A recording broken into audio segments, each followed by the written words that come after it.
Reclaiming the Divine Feminine in a Patriarchal World is the topic today of day 50 of my 88-day Journey Back to Self video series. I can only speak for myself when I say that being raised in the mid-60s onwards in a world that's very fast-paced and run by the masculine, I'm talking men in physical bodies, even though we all have male, female within, has brought to light a woman who is a go-getter, who gets things done.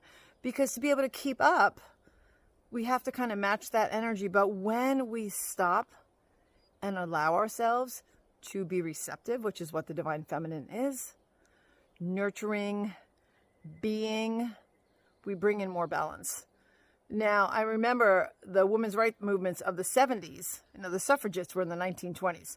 But I'm talking as a young girl, witnessing Gloria Steinem and other activists. They were pushing for equal rights, and I don't blame them. You're doing the same job as a man. You should be paid equally, right? All these things.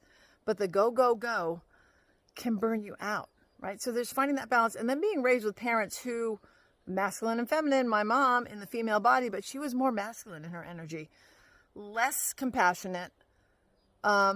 I don't say that all men are cold, but they did, she didn't have the nurturance that my dad had. My dad's in a physical male body, but he was more feminine inside, softer. He was the one that had the compassion and the care. So it was really interesting to have that dynamic, to witness that, and then to fast forward in 2009, go through priestess training here in the Goddess Temple of Mount Shasta, which is no longer there. Now, Graylin has moved the Goddess Temple and co-created it up in Ashland, Oregon, to sit in circle with women. I always swore I would never do it, and I've done it lifetimes ago. In Avalon, in other areas in Delphi, I remember these things.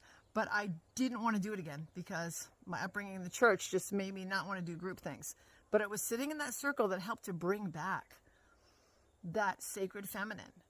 And then to be in relationship with a masculine, that is not ready for the balancing, doing the inner work, is really interesting too. Because then you have to witness, okay, this is a masculine being who has masculine traits, but there's so much, like we can always do the inner work.